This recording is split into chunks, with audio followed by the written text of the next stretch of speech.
My father stole my college fund and discriminated against my wife, but when my grandfather inherited me, the house where he lived, now he pays me $2,500 rent, and they discovered he had a secret mistress funded with family money. I'm 33 years old. I work in financial consulting, and I need to get this story off my chest because honestly, I still can't believe everything that happened with my father in the last few months, and how he basically destroyed himself through pure greed and stupidity. The thing is, this story really starts a long time ago, when I was like 10 years old, and my parents got divorced. It wasn't one of those civilized divorces where everyone stays friends. No, it was a total disaster, with screaming and fighting, and me in the middle trying to be the messenger between the two of them because neither wanted to talk directly to each other. I mean, imagine being 10 years old and having to tell your mom that your dad isn't going to pay child support this month, or tell your dad that mom says he's irresponsible. They basically used me as their communication system for years, and it was horrible. My mom, Laura, ended up being the one who really took care of everything. She worked in administration, at a school, and did extra shifts when she could, while my father, Vincent, well, he always had money but never wanted to share it, you know? He lived in my paternal grandparents' house, Philip and Irene, because they had a big house and gave him a part of it to live in. I guess they thought that way they could keep an eye on him or something. I spent weekends with him occasionally, but honestly I preferred staying with my grandmother Irene because she actually made me feel welcome. She made me cookies and asked how school was going, while my father basically ignored me or complained about my mother all the time. When I was 15, my father remarried a woman named Nicole, and she came with a daughter from her previous marriage, Paige, who was like 7 years old at that time. At first I was super resentful, obviously, because I felt like my father was replacing the family he had with me and my mom. But the truth is, Nicole was always kind to me. Like genuinely kind. Not like those evil stepmothers from the movies. She worked as a nurse, and was one of those people who genuinely care about others, and Paige was just a normal kid. It wasn't her fault that my father was an idiot. Over time, I started getting along with Nicole, and Paige and I developed a sibling relationship that was pretty good. Considering the circumstances, 3 years after they got married, when I was 18, my half-sister Scarlett was born. By that point, I was about to graduate from high school and thinking about college, and this is where the real problems start. Turns out that throughout my entire childhood, my father had told me he had a fund for my education, that he had been saving so I could go to college, and I believed him because, well, he was my father. Why would he lie to me about something like that?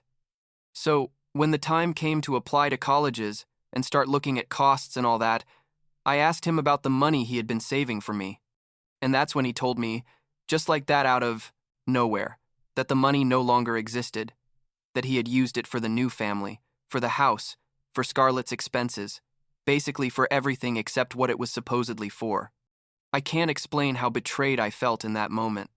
Like, my whole life believing my education was secure, making plans, working hard in school, and suddenly I'm told there's nothing. My mom was furious when she found out and ended up taking out loans and working even more to help me pay for college, while my father didn't contribute a single cent.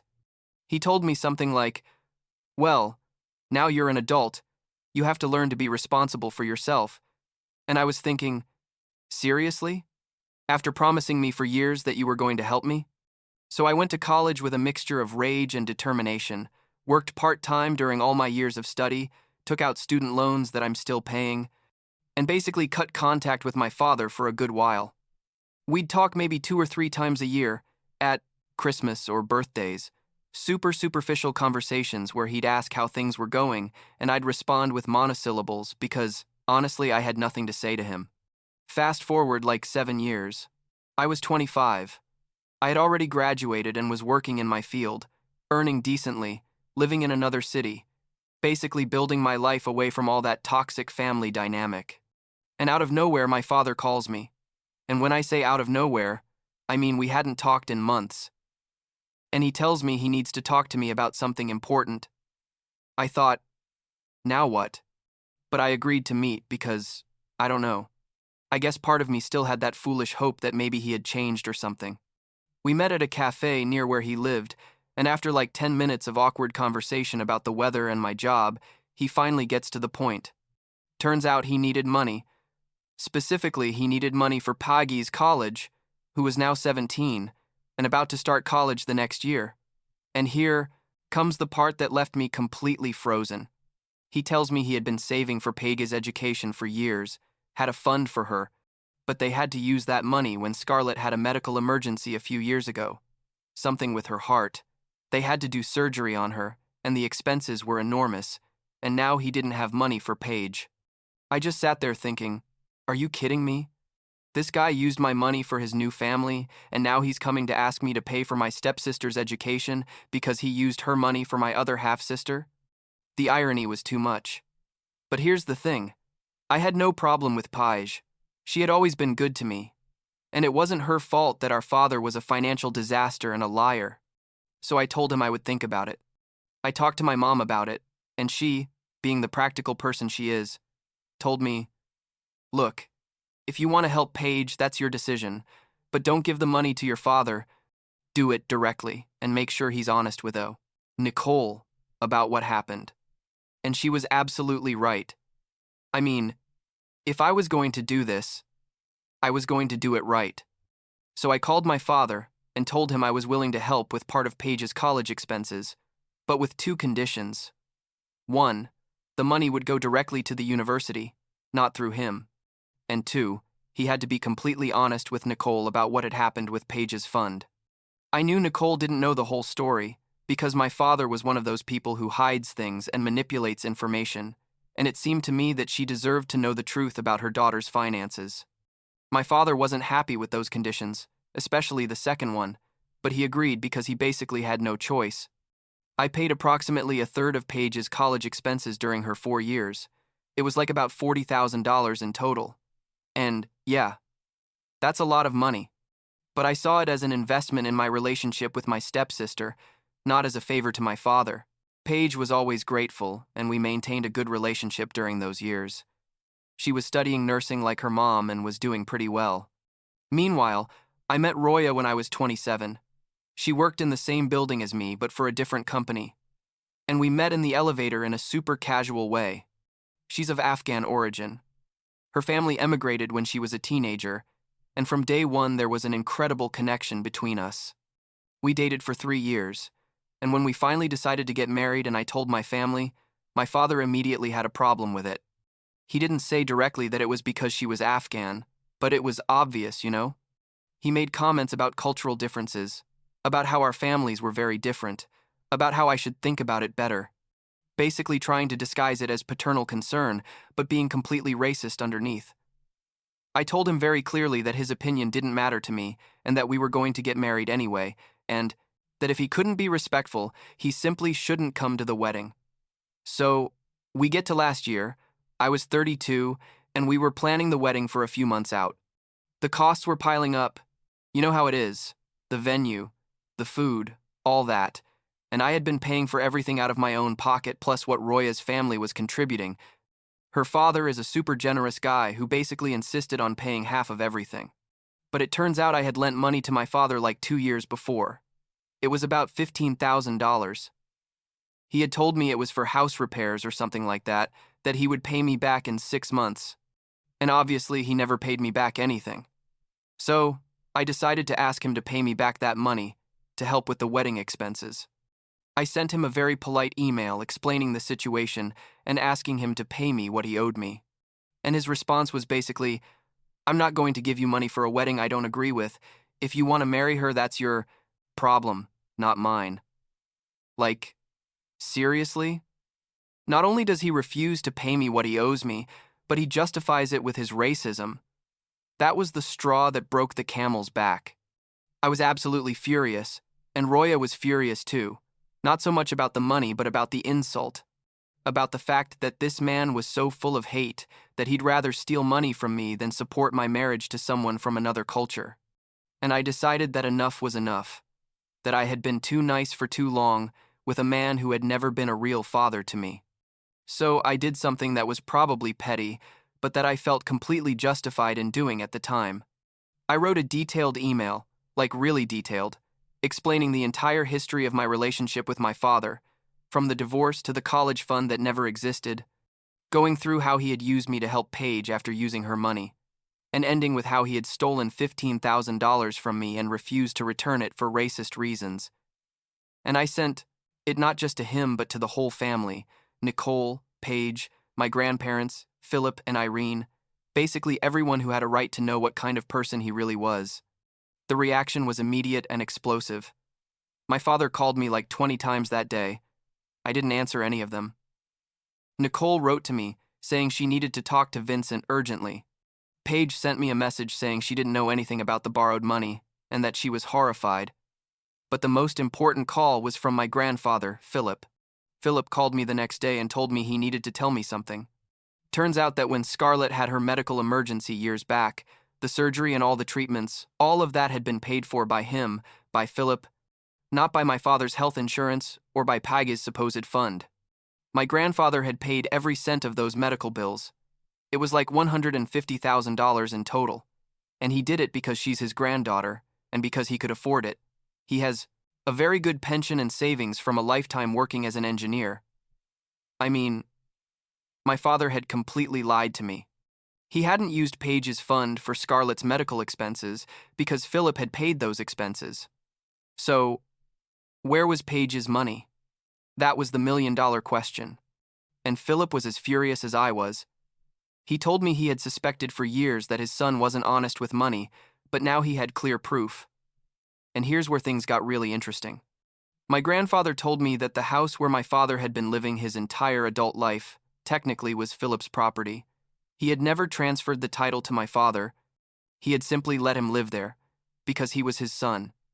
And now Philip had decided that as a wedding gift, he was going to transfer the house to my name, not to my father, to me. When he told me this, I didn't know whether to laugh or cry. It was the perfect revenge. You know, my father, who had spent decades living in that house without paying rent or anything, was suddenly going to discover that his son, the son he had betrayed and robbed repeatedly, was now his landlord. Philip told me he had already talked to his lawyer and that the papers would be ready in a couple of weeks. My father found out when Philip told him directly at a family dinner that I obviously didn't attend. According to what Paggy told me later, my father went completely pale, tried to argue, tried to beg, but Philip was absolutely firm. He told him something like, "You had every opportunity in the world to be a good father and a good man, and you failed at every single one, so now you're going to live with the consequences." The desperate emails and calls I received from my father after that were pathetic. He told me this was unfair, that the house was his home, that Philip was punishing him unjustly, that I had to talk to my grandfather to reverse the decision. I blocked his number after the 10th voicemail because honestly I had nothing to say to him. Roya and I got married 2 months later. It was a beautiful wedding. Her family was there. My mom was there. My grandparents, Philip and Irene, were there. Even Nicole and Paige came, although things with my father were tense for them. My father obviously wasn't invited. We went on our honeymoon to Greece for 3 weeks, and during that time I basically disconnected from all the family drama, didn't check emails, didn't answer calls, just enjoyed being with my wife. When we got back, I had like 50 messages from Nicole asking me to call her urgently. And when I finally did, she told me something that honestly I didn't see coming, although maybe I should have. Turns out that after all the drama with the email I sent and the house, Nicole started reviewing the family finances more carefully. Things that my father had always handled and that she had trusted were in order. And she found large withdrawals from their joint accounts, thousands of dollars over the last 3 years, that she couldn't explain. When she confronted my father about it, he first tried to say they were Scarlett's medical expenses, but Nicole already knew from Philip that was a lie. Then he said they were house repairs. But there was no evidence of any repairs. He basically ran out of excuses. Nicole hired a private investigator. Yeah, seriously. And discovered that my father had been having an affair for years with a woman who worked at his office and had been using money from their joint accounts to pay for an apartment for this woman, for trips, for gifts. Basically, he had been financing a second life with his family's money. And the cherry on top, when the affair ended like a year ago, the woman threatened to tell Nicole everything, And my father basically paid her a bribe to keep quiet. It was like $30,000. So it turns out Paige's money hadn't gone to medical expenses that didn't exist. It had gone to maintaining an affair and then covering it up. Nicole was devastated, obviously, and she was also furious.